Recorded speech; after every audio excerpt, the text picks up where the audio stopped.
Papua kembali bergolak. Kerusuhan yang terjadi di sejumlah kota besar di Papua semakin membesar, mengundang perhatian seluruh Indonesia. Ketegangan antara kelompok separatis yang menginginkan kemerdekaan dan pemerintah pusat yang menegaskan kedaulatan negara semakin sulit dikendalikan. Setiap hari, laporan dari tim intelijen menyebutkan bahwa serangan-serangan sporadis semakin meningkat, menyebabkan banyaknya korban jiwa, baik dari pihak aparat keamanan maupun warga sipil. Di tengah keadaan yang penuh ketidakpastian ini, pemerintah pusat harus segera mengambil langkah tegas. Prabowo Subianto, Menteri Pertahanan Indonesia, mengadakan rapat tertutup dengan para pejabat tinggi militer dan keamanan. Dia tahu bahwa ketegangan yang ada bukan hanya masalah fisik, tetapi juga psikologis. Wilayah Papua yang luas, terisolasi oleh medan yang sulit, membutuhkan tindakan luar biasa. Namun, Prabowo sadar bahwa pendekatan biasa tidak cukup. Mereka membutuhkan figur yang tidak hanya mampu memimpin, tetapi juga memiliki pengalaman bertempur di medan perang yang tidak mengenal kompromi. Setelah beberapa jam berdiskusi, Prabowo memutuskan untuk memanggil seseorang yang selama ini jarang terlibat dalam urusan pemerintahan. Seorang yang legendaris, sosok yang tak asing bagi seluruh dunia, Hercules. Hercules bukanlah nama asing di kalangan para pejuang, baik di dalam negeri maupun luar negeri. Dikenal karena kekuatan fisik dan kemampuannya dalam memecahkan masalah besar, Hercules telah menjalani banyak pertempuran sengit di berbagai belahan dunia. Ia adalah pilihan terakhir yang Prabowo rasa mampu menuntaskan masalah di Papua. Di luar negeri, Hercules sedang menikmati masa tenangnya. Setelah bertahun-tahun berperang, ia memilih untuk menghabiskan waktu bersama keluarganya dan menjalani kehidupan yang lebih sederhana. Namun, ketika mendapat panggilan mendesak dari Prabowo, Hercules tidak bisa berpaling.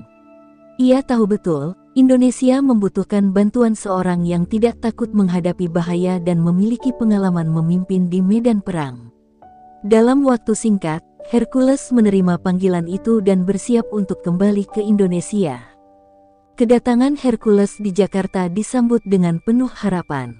Pemerintah, yang sudah terlanjur kehabisan opsi, berharap bahwa sosok Hercules akan memberikan angin segar bagi upaya perdamaian yang tengah dijalankan. Namun, ia tahu bahwa situasi di Papua bukanlah hal yang bisa diselesaikan dengan kekuatan fisik semata. Hercules menyadari pentingnya dialog dan pendekatan hati-hati terhadap masyarakat setempat, meskipun ia harus tetap siap menghadapi perlawanan dari berbagai pihak yang tidak setuju dengan pemerintah pusat. Setibanya di Jakarta, Hercules langsung dibawa untuk bertemu dengan Prabowo. Di ruang rapat yang tertutup, Prabowo menjelaskan kondisi terkini di Papua.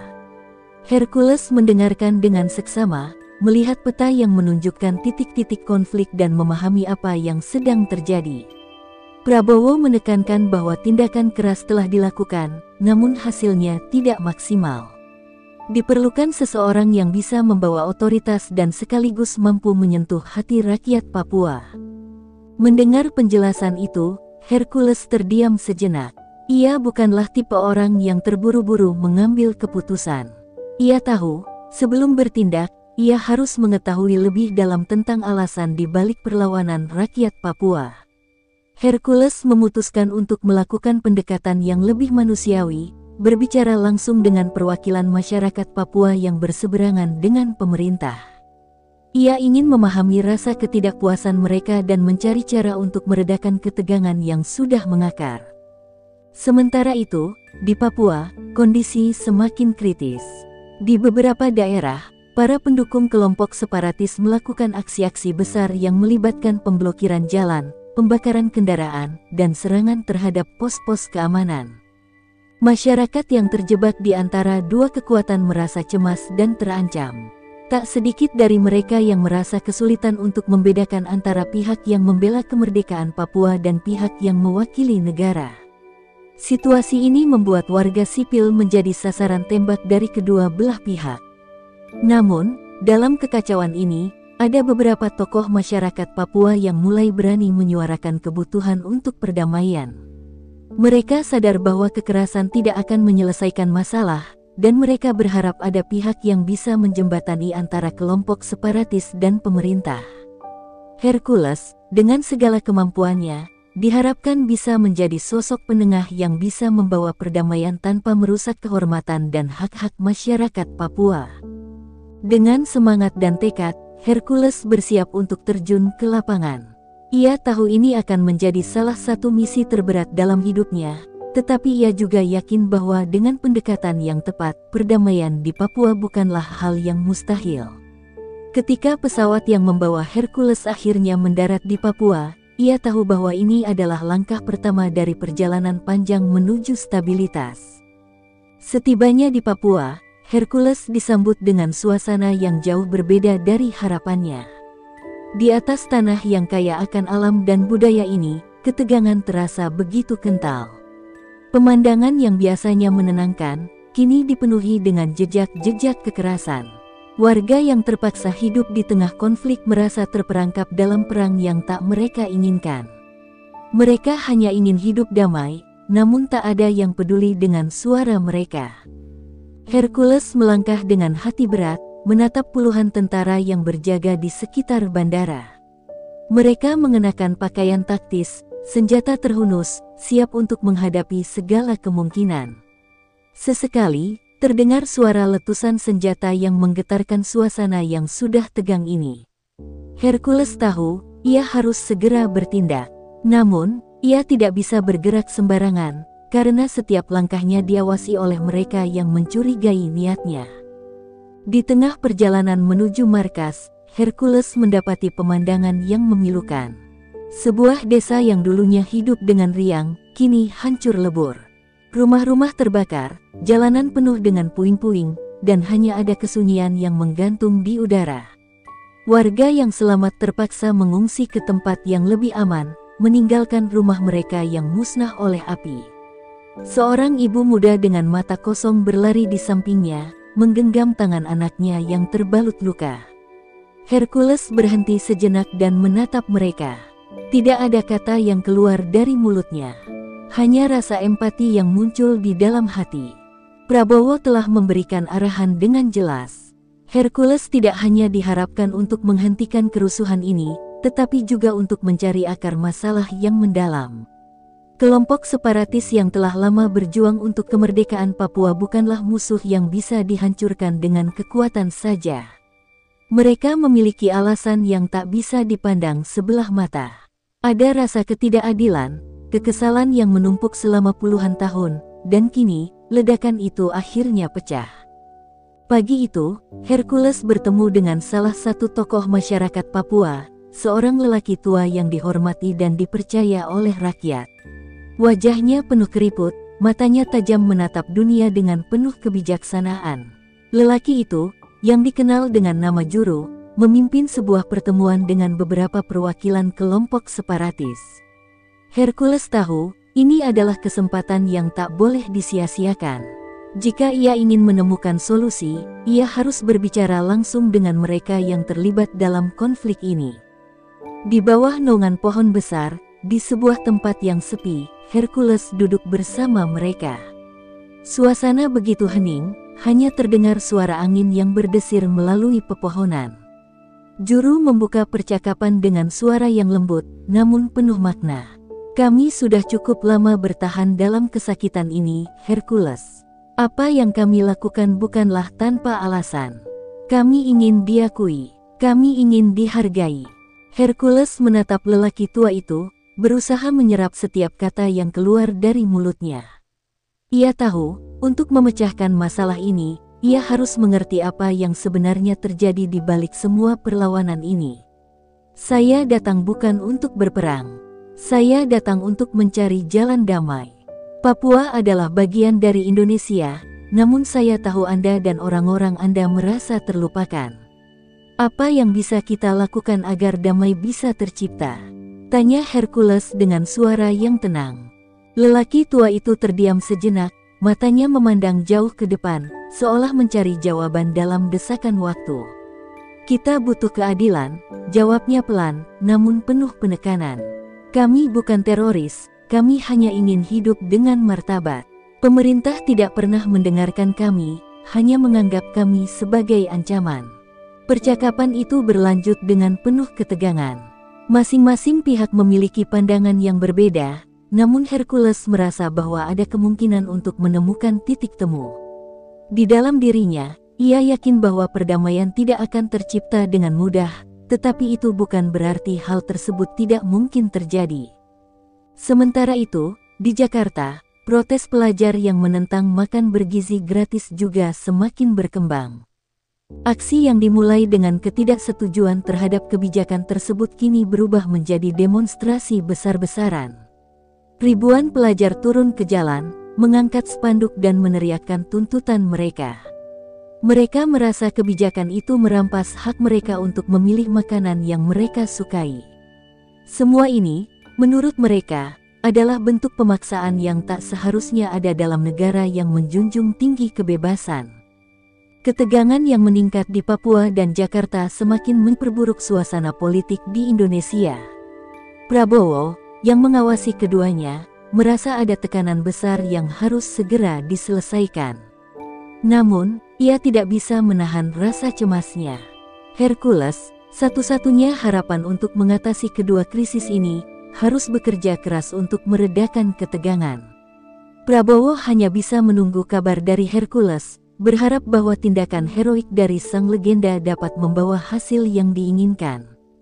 Namun, di balik segala usaha ini, Hercules tahu bahwa setiap keputusan yang ia ambil tidak hanya akan menentukan masa depan Papua, tetapi juga masa depan Indonesia.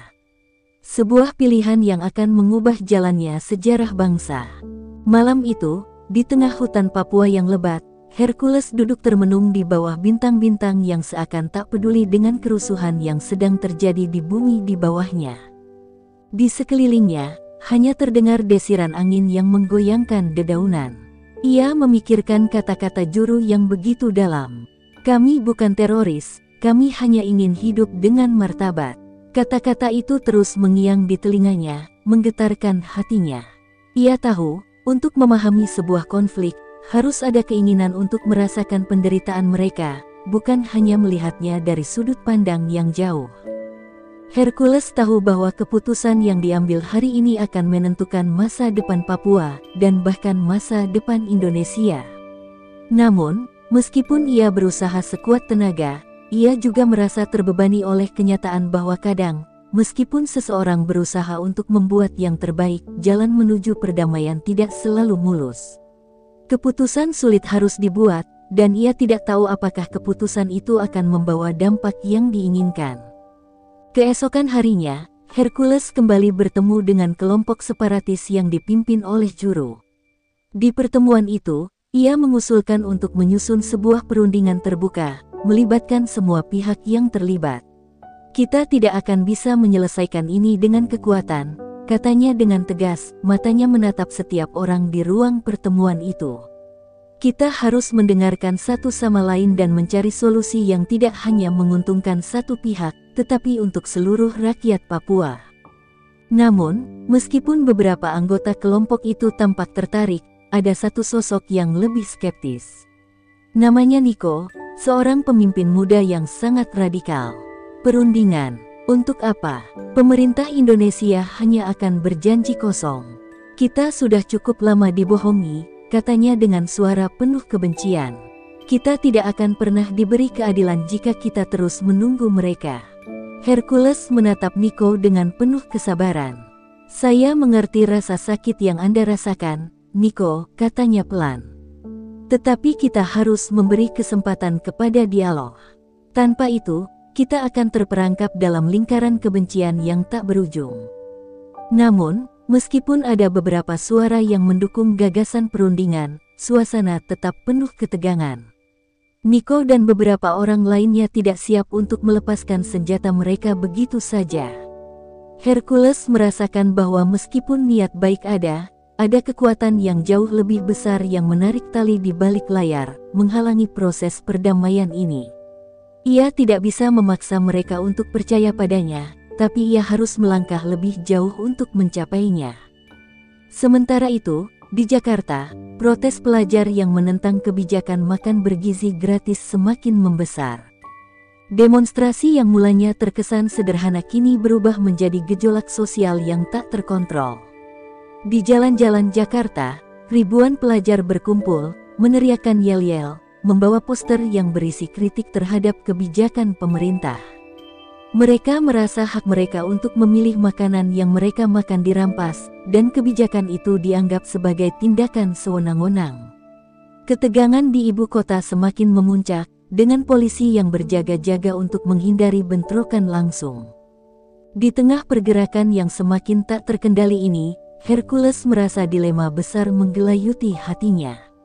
Dua masalah besar kini terpisah, tapi keduanya memiliki kesamaan, kedua pihak merasa tidak didengar dan terabaikan. Hercules berpikir, jika pemerintah terus-menerus menanggapi kerusuhan dengan kekuatan, maka tidak akan ada yang berubah. Ia merasa perlu untuk berhadapan dengan tantangan ini di kedua ujungnya, Papua dan Jakarta. Pada saat yang sama, Prabowo yang memantau perkembangan dari jarak jauh merasa bahwa waktu semakin sempit. Ia tidak ingin Papua jatuh lebih dalam ke dalam jurang kehancuran, dan ia juga ingin meredakan ketegangan yang terjadi di Jakarta. Namun, ia sadar bahwa ia tak bisa menanganinya sendirian. Ia membutuhkan Hercules, yang kini berada di medan utama, untuk memberi saran dan petunjuk. Prabowo tahu, meskipun kekuatan militer bisa mengatasi kerusuhan, hanya keteguhan hati dan kebijaksanaan yang dapat membawa perdamaian. Sementara itu, Hercules berusaha untuk tetap fokus pada misinya di Papua. Dalam perjalanan untuk bertemu dengan lebih banyak tokoh masyarakat dan perwakilan kelompok, ia mulai menemukan beberapa titik terang. Masyarakat Papua yang ia temui di sepanjang jalan tidak lagi memandangnya dengan kecurigaan. Mereka melihat bahwa ia tidak datang hanya untuk menekan, tetapi untuk memahami.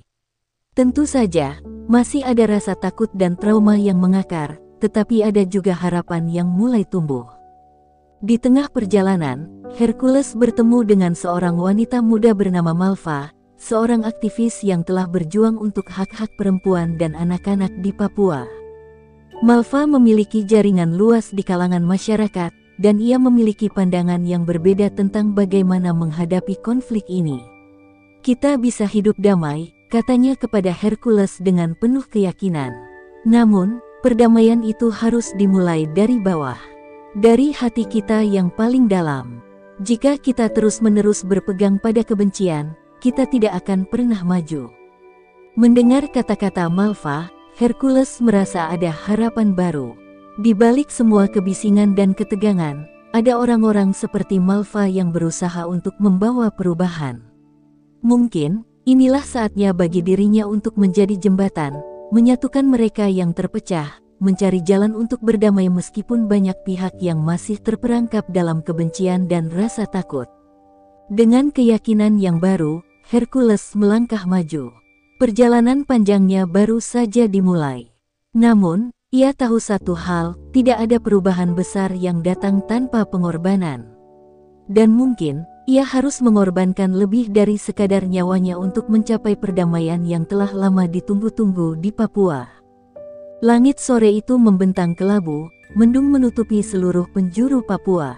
Meskipun cuaca tampak tenang, rasa cemas menghinggapi Hercules.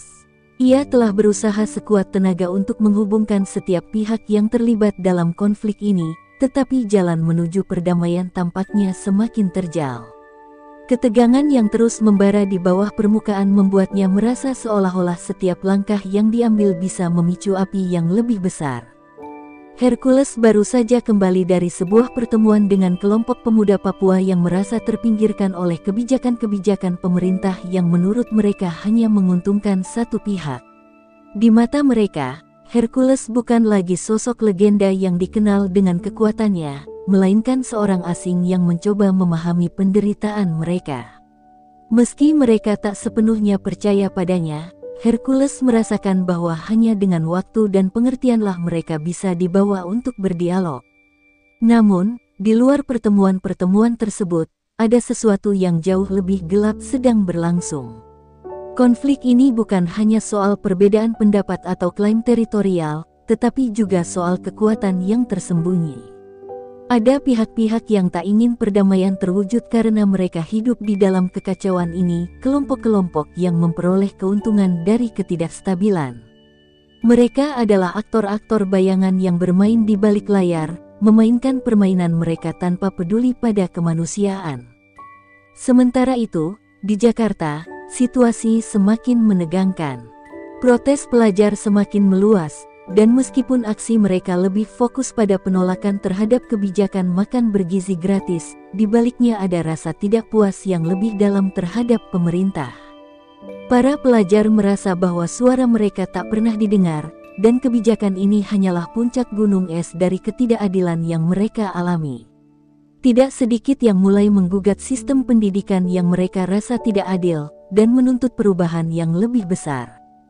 Di tengah kerumunan itu, seorang mahasiswa bernama Arka mulai menyadari bahwa protes ini telah melampaui batas yang mereka bayangkan. Dari sekedar aksi menentang kebijakan, kini telah menjadi simbol perlawanan terhadap pemerintah yang mereka anggap otoriter. Arka, yang awalnya hanya sekedar bergabung untuk mendukung teman-temannya, mulai merasa bahwa ia terjebak dalam pusaran yang lebih besar, sebuah pergerakan yang menginginkan perubahan radikal. Sementara itu, Hercules terus berusaha mengumpulkan kekuatan di Papua, tetapi dalam hatinya, ia tahu bahwa pertempuran yang sesungguhnya adalah melawan ketidakpercayaan yang telah berakar dalam jiwa banyak orang. Ia bukan hanya harus menanggulangi mereka yang bersenjata, tetapi juga mereka yang melawan dengan kata-kata, dengan keyakinan yang telah lama tertanam. Terkadang, musuh yang paling berbahaya bukanlah mereka yang tampak, tetapi mereka yang tersembunyi dalam bayang-bayang kebencian. Di sebuah desa terpencil, Hercules duduk di tengah-tengah rakyat Papua, mendengarkan keluh kesah mereka. Seorang ibu, dengan wajah penuh harap, berkata, "Kami hanya ingin hidup dengan damai, Hercules. Tapi setiap kali kami berharap, kami justru dihantam dengan lebih banyak penderitaan. Kami tidak tahu lagi harus berharap pada siapa." Kata-kata itu menghantam hati Hercules. Ia tahu betul bahwa di dalam setiap rumah yang hancur, di dalam setiap jiwa yang terluka, terdapat kerinduan akan kedamaian yang sudah lama terkubur. Ia berpikir, jika pemerintah bisa mendengarkan, jika mereka bisa merangkul rakyat Papua dengan cara yang lebih manusiawi, mungkin semuanya bisa berubah. Tapi di dunia yang penuh dengan kekuasaan dan ketakutan ini, siapa yang bisa menjamin bahwa kedamaian akan datang tanpa harga yang mahal? Hercules akhirnya memutuskan untuk menemui Nico lagi, berharap bisa meyakinkan pemimpin muda itu untuk duduk bersama dalam perundingan. Mereka bertemu di sebuah tempat tersembunyi, jauh dari mata-mata. Nico menatap Hercules dengan kecurigaan yang mendalam. "Apa yang bisa kau katakan padaku, Hercules?" tanyanya dingin. "Apakah semua ini hanya untuk meredakan kerusuhan sementara, atau ada niat lebih dalam yang tersembunyi?" Hercules menghela napas panjang. "Saya tahu, Nico. Saya tahu bahwa kita sudah lama terperangkap dalam kebencian ini.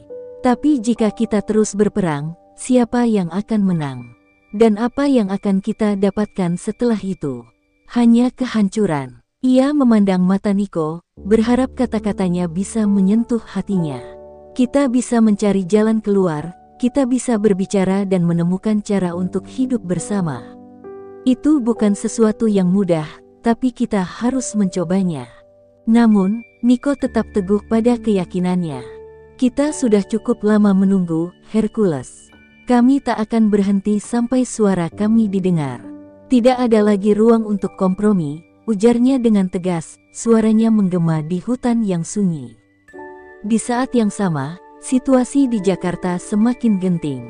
Arka, yang mulai merasakan ketegangan antara para demonstran dan aparat keamanan, mendapati dirinya terjebak di antara dua kekuatan yang tak bisa dipisahkan. Ia tahu bahwa tindakan lebih radikal bisa menimbulkan bahaya besar, bukan hanya bagi dirinya, tetapi juga bagi semua yang terlibat dalam aksi tersebut.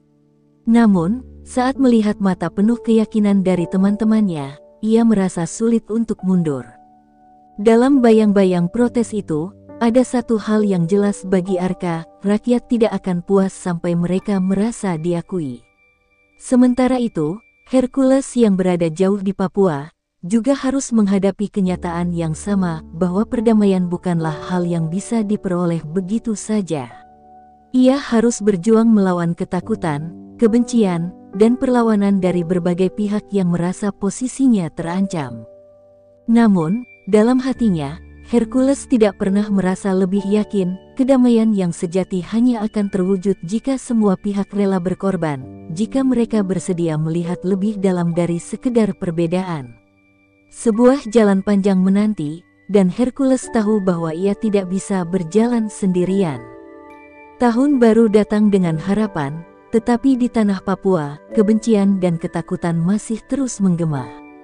Hercules berdiri di puncak bukit, melihat langit yang memerah. Ia memandang jauh ke bawah, ke kampung-kampung yang terisolasi, ke jalan-jalan yang penuh dengan luka, dan ia tahu, jalan yang akan ia pilih untuk melangkah tidak akan pernah mudah. Waktu semakin sempit, dan segala sesuatunya mulai menekan seperti beban tak terlihat yang mengintai dari setiap sudut. Beberapa hari setelah pertemuannya dengan Nico, Hercules kembali ke kampung yang lebih dalam. Di sana, sekelompok pasukan dari pemerintah sudah bersiaga, dan situasi mulai memanas. Namun, ketegangan bukan hanya datang dari pertempuran fisik, melainkan juga dari perang batin yang berlangsung dalam hati setiap individu. Semua orang, baik dari pihak pemerintah maupun separatis, merasa terpojok dalam kisah yang lebih besar dari sekedar keinginan mereka untuk menang. Sementara itu, di Jakarta, protes pelajar semakin liar. Aksi yang dimulai dengan menuntut kebijakan makan bergizi gratis kini merembet menjadi masalah yang lebih besar. Rakyat mulai merasakan adanya ketidakadilan yang lebih mendalam dalam sistem yang mereka hidup. Polisi telah mengambil langkah tegas, mengerahkan pasukan untuk meredam kerusuhan. Di tengah kerumunan yang mengamuk, Arka merasakan kepanikan yang melanda sekelilingnya. Orang-orang mulai kehilangan kendali, ada yang berteriak, ada yang berlari, ada yang terjatuh. Kekacauan semakin meluas, dan Arka mulai meragukan apakah jalan yang mereka pilih ini akan membawa hasil yang mereka inginkan. Di salah satu sudut Jakarta, Prabowo menerima laporan tentang situasi yang semakin memburuk. Ia merasa bahwa masa depan negara ini berada di ujung tanduk, dan bahwa ia harus melakukan sesuatu yang lebih dari sekadar menggunakan kekuatan militer. Ia tahu bahwa jika ketegangan ini tidak diredakan dengan bijak, dampaknya akan sangat buruk, baik bagi Papua maupun bagi seluruh negeri. Tidak ada lagi ruang untuk hanya bertindak reaktif, ia membutuhkan Hercules. Menghubungi Hercules bukanlah hal yang mudah. Sejak ia dipanggil untuk menangani situasi di Papua, komunikasi dengan Jakarta sangat terbatas. Namun, Prabowo tidak bisa menunggu lebih lama. Ia merasa, jika Hercules bisa mengembalikan kepercayaan di antara rakyat Papua, maka itu akan menjadi kunci untuk meredakan ketegangan di seluruh Indonesia. Ia menelepon Hercules dengan penuh harap. Hercules, kita harus bertindak sekarang. Situasi di Jakarta tak lebih baik, dan jika kita tidak bertindak, kita akan kehilangan segalanya. Hercules mendengarkan dengan seksama. Dalam benaknya, ia tahu bahwa Indonesia, dalam keadaan terpecah seperti ini, membutuhkan lebih dari sekadar tindakan militer. Rakyat di Jakarta, seperti halnya yang di Papua, ingin didengar, ingin merasa dihargai.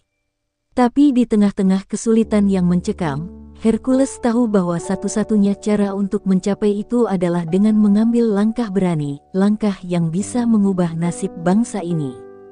Malam itu, setelah menimbang segala pilihan, Hercules memutuskan untuk pergi ke Jakarta.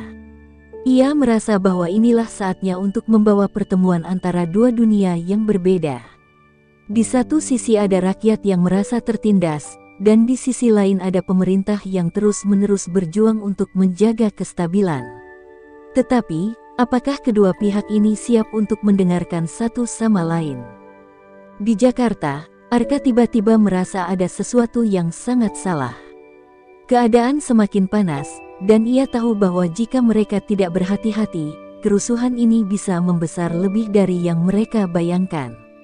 Ia melihat temannya, Anwar, jatuh di tengah kerumunan, terluka parah. Melihat darah yang mengalir, rasa takut tiba-tiba menyelimuti Arka. Ia menyadari bahwa perlawanan mereka mungkin tidak hanya merugikan pemerintah, tetapi juga diri mereka sendiri, serta orang-orang yang mereka cintai. Arka tahu bahwa ia harus membuat keputusan penting. Sebuah suara di dalam dirinya berkata bahwa perlawanan tanpa arah hanya akan berakhir pada kehancuran. Ia harus mencari cara untuk menghentikan kekerasan ini sebelum semuanya terlambat.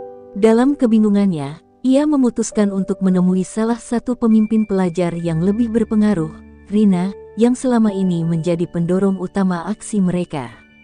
Rina adalah wanita muda yang penuh gairah dan keyakinan, tetapi Arka tahu bahwa bahkan Rina bisa terjebak dalam kepahitan yang tanpa akhir. "Rina," kata Arka dengan suara yang hampir tertutup isak, "kita harus berhenti. Semua ini tidak membawa kita kemana-mana. Kita harus mencari cara lain untuk didengar, bukan dengan kekerasan." Rina memandangnya dengan tajam. "Apa yang kau maksud dengan berhenti, Arka? Kita sudah cukup lama dibungkam. Ini waktunya kita berbicara keras." "Tapi berbicara keras dengan darah bukanlah solusi, Rina. Kita sudah menyaksikan cukup banyak kehancuran," jawab Arka, mencoba meyakinkannya. Namun, Rina hanya diam, tak bisa menjawab. Dalam hatinya, ia tahu bahwa apa yang dikatakan Arka benar, tetapi rasa frustrasi yang sudah terlalu lama terkumpul membuatnya sulit untuk menerima kenyataan itu. Ia terjebak antara keinginan untuk melawan dan kecemasan akan akibatnya. Di Papua, Hercules akhirnya tiba di Jakarta setelah perjalanan panjang. Ketegangan yang menyelimuti kota ini begitu terasa, namun ia tahu bahwa ini adalah langkah pertama menuju perdamaian. Ia datang dengan satu tujuan, untuk membuka jalan bagi perundingan yang jujur dan transparan.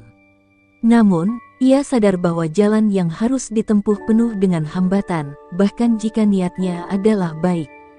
Malam itu, Hercules berdiri di jantung Jakarta, dengan harapan yang kembali menyala di hatinya. Ia tahu bahwa tak ada perdamaian yang bisa datang dengan mudah. Seperti dalam setiap peperangan, terkadang kita harus melewati kegelapan sebelum akhirnya melihat cahaya. Pagi di Jakarta tidak pernah secerah ini. Udara terasa dingin, tetapi Hercules merasakan panas yang membakar dari dalam dirinya. Sesuatu yang lebih besar dari sekadar konflik sosial dan politik kini sedang berlangsung di dalam hatinya, sebuah pertaruhan antara harapan dan keputusasaan. Ia tahu, langkah selanjutnya yang harus ia ambil bisa menjadi penentu bagi masa depan Indonesia. Malam sebelumnya, pertemuan dengan Prabowo berlangsung dengan penuh ketegangan. Prabowo, dengan wajah yang tegas dan pandangan yang keras, mengatakan bahwa situasi sudah tidak terkendali lagi. "Hercules, ini bukan hanya tentang Papua atau Jakarta. Ini tentang masa depan bangsa ini. Jika kita gagal kali ini, maka kita akan terjebak dalam lingkaran kekerasan yang tak berujung.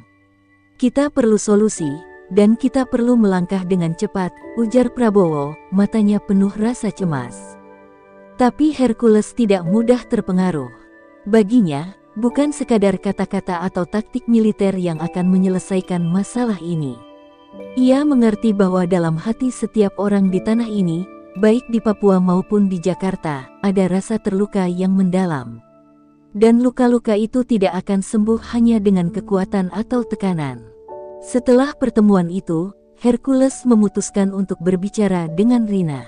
Ia tahu, jika ia bisa membuka hati para pemimpin pelajar yang terlibat dalam aksi protes, mungkin ada harapan untuk menyelesaikan konflik ini tanpa kekerasan. Maka, ia mengatur pertemuan rahasia, bertemu dengan Rina di sebuah kafe kecil yang tersembunyi di tengah hiruk-pikuk kota.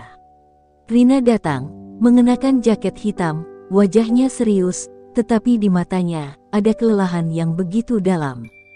"Rina," kata Hercules dengan suara rendah, "aku tahu apa yang kalian rasakan. Rasa sakit yang kalian bawa bukan hanya tentang kebijakan atau makanan gratis. Itu tentang rasa tidak dihargai, tentang perasaan terpinggirkan. Tapi kita tidak bisa menang dengan cara seperti ini." Rina menatapnya tajam. Kau kira kami tidak tahu itu?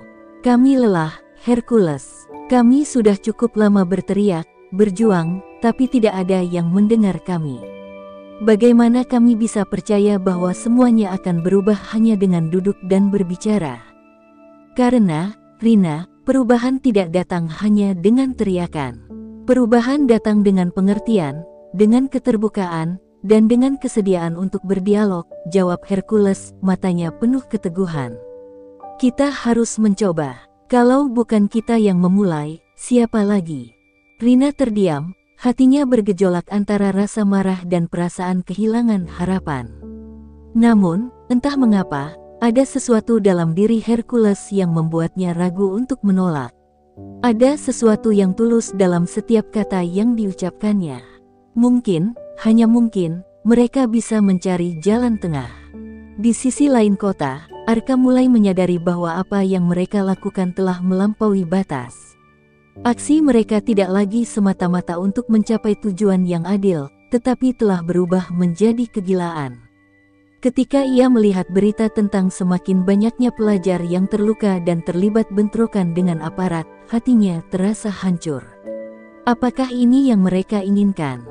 Untuk melihat darah tumpah di jalan-jalan yang seharusnya menjadi tempat mereka belajar. Arka memutuskan untuk mencari jalan keluar, meskipun ia tahu bahwa perjalanannya tidak akan mudah. Ia pergi menemui teman-temannya, berusaha mengajak mereka berhenti dari aksi yang semakin memanas. Ini bukan lagi tentang makan bergizi gratis. Ini tentang hidup kita semua, katanya, dengan suara gemetar, penuh kecemasan. Kita tak bisa terus seperti ini. Kita harus berhenti, dan mencari cara lain untuk diperhatikan. Namun, banyak dari mereka yang tidak mau mendengarkan. Mereka merasa terlalu lama terabaikan, terlalu lama tidak dihargai. Dan sekarang, mereka ingin membuat dunia mendengar suara mereka, dengan cara apapun. Arka merasa kehilangan, terjebak di antara dua dunia yang tak bisa disatukan. Sementara itu, di Papua, situasi semakin rumit. Kelompok-kelompok separatis dan militer semakin intens berhadapan, saling menembak dan memperebutkan wilayah. Hercules merasa berada di tengah-tengah dua perang, satu di Jakarta dan satu lagi di Papua. Ia tahu bahwa apa yang terjadi di Jakarta bisa mempengaruhi situasi di Papua, dan sebaliknya. Ketegangan yang ada bukan hanya soal politik atau kekuasaan, tetapi tentang bagaimana setiap orang merasa dihina dan disingkirkan dari tanah yang mereka anggap sebagai rumah mereka. Namun, Hercules tahu bahwa jika ia bisa membawa kedamaian ke Jakarta, maka ia bisa membuka jalan untuk dialog di Papua. Ia memutuskan untuk bertemu dengan Prabowo sekali lagi, berusaha meyakinkannya bahwa cara yang lebih bijaksana adalah kunci untuk menyelesaikan konflik ini. Malam itu, di ruang pertemuan yang gelap dan penuh asap rokok, Prabowo mendengarkan dengan seksama. "Apa yang kau usulkan, Hercules?" tanyanya, suara penuh keingintahuan dan sedikit keraguan. "Saya usulkan kita berbicara, Prabowo. Bukan hanya dengan para pemimpin, tetapi juga dengan rakyat. Kita harus memberi mereka ruang untuk berbicara, untuk didengar. Kami bisa membuka dialog antara Jakarta dan Papua, tapi hanya jika kita semua siap untuk mendengarkan satu sama lain," jawab Hercules dengan percaya diri. Prabowo terdiam sejenak, merenung. "Kau tahu, Hercules, ini bukan hanya soal kebijakan atau peraturan. Ini soal hati dan pikiran rakyat. Jika kita bisa membuka hati mereka, mungkin kita bisa menemukan jalan keluar." Hercules tahu bahwa ini adalah langkah pertama yang benar. Jika mereka bisa membuka pintu dialog, mungkin, hanya mungkin, perdamaian bisa tercapai. Tapi ia juga tahu bahwa perjalanan ini belum berakhir. Jalan yang mereka pilih adalah jalan panjang, penuh ketegangan, dan penuh dengan keputusan sulit yang harus diambil. Tetapi, di dalam hati Hercules, ada satu keyakinan yang tidak pernah pudar, bahwa di balik semua kegelapan, akan selalu ada cahaya yang menunggu untuk ditemukan. Jakarta pagi itu terasa berbeda. Udara yang biasanya berdebu kini lebih hening, seakan kota itu menahan napas, menunggu langkah besar yang akan mengubah arah sejarah. Rina berdiri di pinggir jalan, tatapannya kosong. Teriakan dari massa yang semakin bising seperti suara-suara yang datang dari jauh, tak lagi menggugahnya. Dalam hatinya, ada pertanyaan yang tak bisa dijawab, apakah perjuangan mereka akan benar-benar mengubah sesuatu, atau hanya berakhir dalam kekerasan tanpa arah.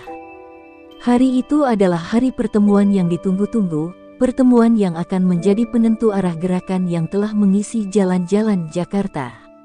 Rina tak sendiri, di sisinya, Arka berjalan dengan langkah perlahan. Keputusan untuk duduk bersama Hercules dan tokoh-tokoh pemerintah bukanlah hal mudah. Arka merasakan jantungnya berdegup lebih kencang saat mendekati tempat yang telah disepakati, sebuah ruangan yang terisolasi dari keramaian, tempat yang lebih dekat dengan ketenangan dan harapan. Rina, ini kesempatan kita, kata Arka, mencoba memberi semangat, meskipun dirinya sendiri juga dipenuhi kecemasan. Kita sudah sampai sejauh ini. Jangan biarkan semua yang kita perjuangkan sia-sia. Rina hanya mengangguk pelan, matanya tidak lepas dari pintu yang perlahan terbuka. Hercules muncul, mengenakan pakaian sederhana namun penuh wibawa. Wajahnya serius, namun ada keteguhan dalam setiap langkah yang ia ambil. Ia tahu bahwa ini bukan hanya pertemuan biasa. Setiap kata yang akan ia ucapkan akan menentukan nasib ribuan orang yang tengah berjuang untuk didengar. Di ruangan yang gelap dan sunyi itu, Hercules duduk di hadapan mereka. Wajahnya terlihat lebih lelah, namun dalam tatapannya ada sesuatu yang lebih dalam dari sekadar keletihan, ada harapan. Kita di sini bukan untuk berdebat tentang siapa yang benar dan siapa yang salah, katanya dengan suara berat, namun jelas. Kita di sini untuk menemukan jalan keluar. Bukan hanya untuk Jakarta, tapi untuk seluruh Indonesia. Rina membuka mulut, tetapi kata-kata tidak datang. Ia tahu ini adalah kesempatan, namun kebingungannya menghalangi suaranya. Arka yang menyadari kebimbangan Rina, berkata, kami ingin didengar, Hercules. Kami ingin tahu bahwa perjuangan kami bukan hanya sebuah simbol kosong. Kami ingin perubahan yang nyata. Hercules menatap mereka berdua dalam diam, lalu berkata, apa yang kalian perjuangkan bukanlah hal yang mudah. Tetapi, perubahan sejati dimulai dengan kesediaan untuk berkompromi, untuk duduk dan berbicara tanpa amarah. Kalian tidak bisa meraih apa yang kalian inginkan dengan hanya memaksa dunia mengikuti keinginan kalian. Semua ini membutuhkan pengorbanan. Di luar ruangan itu, di tengah keramaian yang mulai tenang, Arka merasa beban yang lebih berat menimpanya. Setiap kata yang keluar dari mulut Hercules terasa seperti duri yang menusuk. Bagaimana mungkin mereka bisa berdamai dengan sebuah sistem yang telah mengecewakan mereka selama bertahun-tahun? Apakah ada harapan di tengah-tengah kekacauan ini? Namun, seiring berjalannya waktu, Arka mulai memahami. Ia menyadari bahwa dialog yang dihadirkan Hercules bukan hanya untuk mencari solusi sesaat. Ini adalah upaya untuk membangun kembali sebuah jembatan antara mereka yang merasa terpinggirkan dan mereka yang memiliki kekuasaan. Ini adalah jalan yang tak akan mudah, tetapi jika mereka bisa menemukan titik temu, maka mungkin ini bisa menjadi awal dari perubahan besar. Saat pertemuan itu berakhir, mereka tidak langsung menemukan jawaban pasti. Namun, sesuatu telah berubah. Ada rasa keterbukaan yang mulai tumbuh di hati setiap orang di ruangan itu. Rina merasa ada sedikit kelegaan, meskipun ia tahu bahwa perjuangan ini belum selesai. Ada banyak hal yang harus dihadapi, banyak keraguan yang harus dibuang, dan banyak pengorbanan yang harus dibuat. Hercules menatap keduanya satu persatu. Jangan pikir ini akan mudah, katanya, tetapi setiap langkah kecil yang kita ambil, meskipun terasa berat, akan membawa kita lebih dekat pada kedamaian. Di luar, udara Jakarta mulai terasa lebih hangat, meskipun hanya sedikit. Di antara keramaian yang semakin mereda, Arka merasakan harapan yang tumbuh kembali, meskipun tipis. Ia menyadari bahwa ini adalah titik awal dari perjalanan panjang yang harus mereka hadapi bersama. Tidak ada lagi ruang untuk perpecahan, tidak ada lagi tempat untuk ketegangan yang tak berkesudahan. Di Papua, situasi juga belum membaik, namun ada secercah harapan di sana. Hercules telah membuat langkah pertama, dan meskipun langkah itu belum cukup untuk membawa perubahan besar, ia yakin bahwa jika langkah tersebut bisa diperluas, maka akan tercipta sebuah sinergi yang mengarah pada kedamaian. Kepercayaan mulai tumbuh, meski perlahan. Mereka semua tahu bahwa perubahan tidak datang begitu saja. Tetapi jika mereka bisa menjaga semangat ini, jika mereka bisa terus bekerja sama, maka kemungkinan itu ada, bahwa suatu hari nanti, Jakarta dan Papua akan bisa berbicara tanpa kebencian. Mereka akan mendengar satu sama lain, tanpa amarah, tanpa dendam. Sebuah perdamaian yang dibangun dari dasar, bukan sekadar di atas kata-kata kosong. Namun, di dalam hati Hercules, ia tahu bahwa ini adalah perjuangan yang harus ia jalani dengan penuh kesabaran. Tidak ada yang akan berubah dalam semalam. Dan meskipun jalan menuju perdamaian penuh dengan kerikil dan rintangan, ia bertekad untuk terus berjalan, demi masa depan yang lebih baik bagi Indonesia. Pagi itu terasa berat, seperti langit yang menggelap tanpa alasan. Di Jakarta, suasana yang sebelumnya sedikit lebih tenang kini kembali diliputi ketegangan. Setiap orang tampaknya menunggu jawaban yang tak kunjung datang. Ketika Hercules menatap layar berita yang terus memutar gambar-gambar kekerasan dan protes, ia tahu bahwa perjalanan ini tidak hanya soal kata-kata atau niat baik. Ini tentang pengorbanan, tentang seberapa jauh mereka bersedia untuk mengorbankan diri demi sebuah perubahan yang lebih besar. Hercules kembali menatap keluar jendela kantornya, menyaksikan keramaian kota yang tak henti-hentinya bergerak. Setiap detik, seolah ada perasaan kosong yang semakin menggerogoti jiwa, seakan dunia ini tidak pernah cukup untuk memberikan ruang bagi kedamaian. Rina, Arka, dan para pelajar lainnya masih menuntut, dengan penuh tekad, agar suara mereka didengar. Namun di sisi lain, banyak yang merasa bahwa perdamaian itu hanya sebuah angan belaka. Rina memutuskan untuk bertemu dengan Hercules lagi. Kali ini, suasana tidak secerah pertemuan sebelumnya. Wajahnya tampak lebih keras, penuh kebingungan dan keraguan. "Kami lelah, Hercules," ujarnya dengan nada yang lebih lemah dari biasanya. "Kami tak tahu lagi apa yang harus dilakukan. Setiap kali kami melangkah, kami selalu dihadapkan pada tembok yang sama. Pihak pemerintah tidak peduli, dan para demonstran mulai merasa bahwa kami tak cukup keras dalam berjuang." Hercules menatapnya dengan seksama. Ia tahu betul bahwa Rina, meskipun masih muda, sudah terlalu lama merasakan beban berat ini. "Aku tahu, Rina," jawabnya pelan. "Tapi kita harus percaya bahwa ini bukan akhir. Kadang-kadang, kita perlu mundur sejenak untuk memikirkan langkah selanjutnya. Apa yang kau inginkan, apa yang kita inginkan, bukan hanya kemenangan dalam bentuk yang kita kenal sekarang." Rina menundukkan kepala, matanya mulai basah, namun ia berusaha keras untuk menahan air mata. "Kita sudah mencoba dengan segala cara. Kami turun ke jalan, berdemo, berbicara, tapi yang kami dapat hanya kebencian. Apakah ini yang kami tuju? Lebih banyak darah di jalanan." Hercules merasakan sesak di dadanya. Bagaimana mungkin ia menjawab semua pertanyaan ini? Bagaimana ia bisa memberi Rina sebuah jawaban yang bisa menghapus keraguan mendalam yang tengah merasuki dirinya? "Kadang, kita harus menunggu lebih lama dari yang kita kira," jawabnya, dengan keyakinan yang bahkan ia sendiri hampir tidak percaya. "Perubahan sejati membutuhkan waktu. Kita harus bersabar, tapi itu bukan berarti kita menyerah." Dalam keheningan yang mengisi ruangan itu, Arka masuk dengan wajah lelah.